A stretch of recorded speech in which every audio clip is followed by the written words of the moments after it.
Hello everybody, welcome to the Whiskey Dictionary. My name is Bill, and today we're going to be talking about Scotch whisky regions. Now, of course, Scotland has some amazing scenery, some really cool history, but it also has over 150 active distilleries. And when you consider the size of Scotland, as well as, the fact that there's islands and just a lot of different types of terrain, terroir comes into play, and it's not a huge surprise that Scotch could taste very different depending on where it comes from. So we're going to talk about the 5 different whiskey regions. You have the Highlands, the Lowlands, Speyside, Campbeltown, Islay, and then there's actually kind of this other group, which is considered part of the Highlands, but it's known as the Islands, and there's a few distilleries there as well.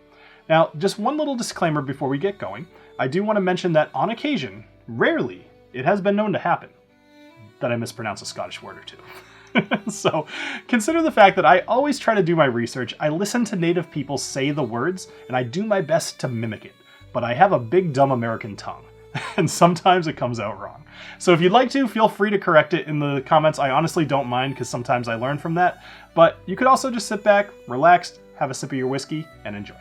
The Highlands are the largest whiskey producing region within all of Scotland. They span all the way from Orkney Isle down to the Isle of Arran. And they have a bunch of distilleries kind of scattered throughout because it's such a large area.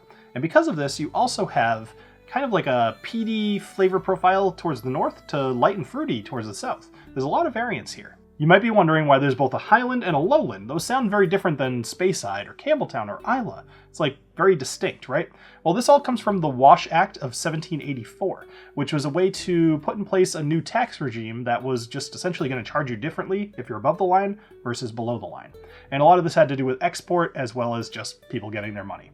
Now, the funny thing is, because of this tax code, we actually ended up creating a lot of illicit distilleries because the Highlands are a large place and there's a lot of terrain there that you could hide in little nooks and crannies and make your whiskey and then go sell it without paying any taxes at all. Now, this is a little bit of a generality, but that's okay because there's a lot of distilleries here and generalities kind of make sense. But you could divide the Highlands into 4 separate regions that embody a different flavor profile. In the north, they're known for full-bodied, robust whiskies with maritime influences such as those from Old Pulteney or Clynelish. In the south, they produce lighter, sweeter whiskies. For example, Glengoyne Distillery is renowned for its unpeated sherry cask matured expressions. In the east, they feature a mix of different styles. For example, Glendronach is known for both fruity and smoky. And then in the west, you're mostly dealing with defunct or closed down distilleries, but they were also known for peated whiskeys and kind of a heavier flavor. Some of the more notable distilleries from the Highlands that you'll probably be aware of are Aberfeldy, which was established in 1898 and it's known for honeyed single malts with creamy textures and rich fruit notes.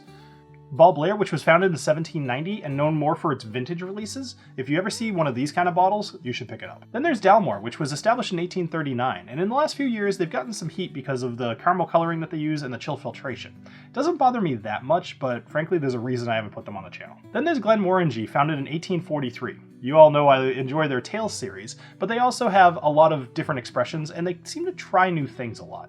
Then you have a couple of more maritime style whiskeys such as Oban and Old Pulteney. Now, since we started with the Highlands, let's go to the Lowlands. The Lowlands encompasses the southernmost part of Scotland, and cities such as Edinburgh and Glasgow. Now, they are more known historically for lighter and fruitier or floral whiskies, and I've never heard this term before, but I found it a few times in my research. Apparently, people refer to them as the Lowland Ladies, because the whiskey is fruity and light and easy to drink.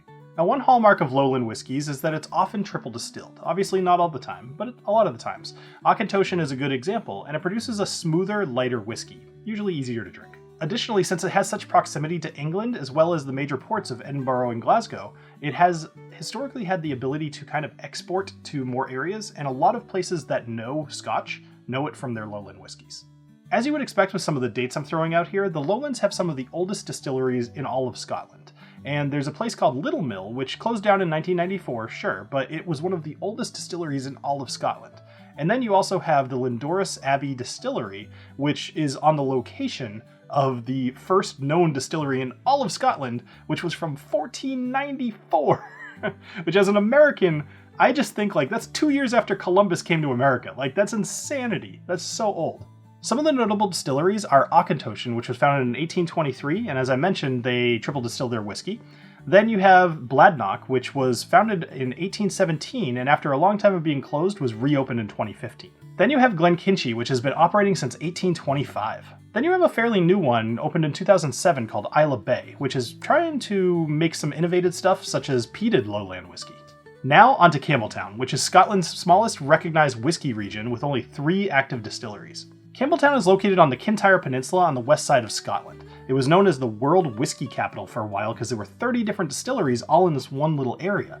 Now, how do you go from 30 down to 3? Well, war, economic downturn, all of these things. Basically, when a distillery would close down, it wouldn't usually open back up.